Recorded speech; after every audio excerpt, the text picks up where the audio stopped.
ഇവിടെ ഓക്കെ. ഞാൻ ഡാഷ് ചെയ്തങ്ങ് പോകും, നിന്നെ നോക്കൂലേ അവര്. അമ്മയാണ് ഇനി നോക്കൂല സെറ്റാണല്ലയാ. ഒരു വിഷയമില്ല സെറ്റാണ് നിന്റെ കളി. അങ്ങനെ നസ്സിയിടവനെ.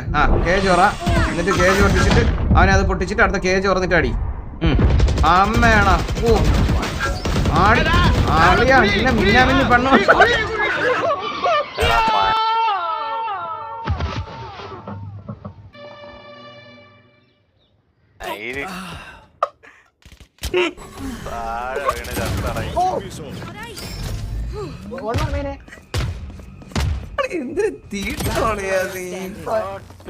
ഞാൻ കളിച്ചോളാം അളിയാ, നീ ഒന്നും പറയാതിരുന്നാ മതി. ബഹളവിളി ബഹളവും കളിയോടങ്ങി ഡാഷ് ചെയ്ത് പൊക്കോളാം. ഒരു സെക്കൻഡ് ചത്ത്. എനിക്കാണ് എവിടെ ഇറങ്ങി ഓടാനും പറ്റൂല.